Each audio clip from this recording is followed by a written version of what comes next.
বাবা, চারদিক ঘোর অন্ধকার, যে কোনো দিক থেকে আসতে পারে বিপদের থাবা। এমন অবস্থায় তোমার পাশে ছায়া হয়ে যে ব্যক্তিটা থাকে, তার নামই হলো বাবা। সুসময়ে সবাইকে তুমি পাশে পাবা, কিন্তু অসময়েও যে ব্যক্তিটা তোমার সাথে থাকে, সেই হলো বাবা।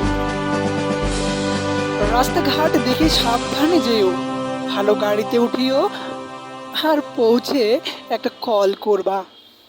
এমন মায়াবী কথা বলা ব্যক্তিটার নামই আসলে বাবা।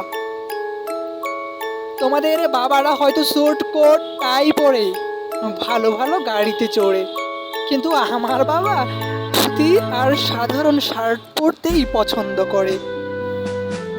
তোমাদের বাবারা তোমাদের জন্মদিন ধুমধামে করে পালন, দাওয়াত যে করে কতজন না, কিন্তু আমার জন্মদিনের কথা বাবার মনেই থাকে না। কারণ আমার বাবাটা সত্যি অনেক ভুলো মনা। পরীক্ষায় খারাপ রেজাল্ট করলে যে বাবার মন ভালো থাকে না, ভালো রেজাল্ট করলে সেই বাবার চোখে কখন যে জল আসে বুঝতেই পারে না। একটু ভুল করলেই যে বাবা বোকা দেয় ধরে ধরে, আমার অগোচরে সেই বাবাই আবার অন্য জনের সামনে আমারই সুনাম করে।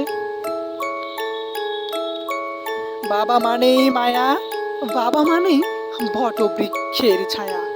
সন্তান প্রতিষ্ঠিত হোক, সব বাবাই তো এটা চায়। তাই তো সৃষ্টিকর্তার কাছে প্রার্থনা করি, সকল বাবার চাওয়া যেন পূর্ণ হয়। ধন্যবাদ।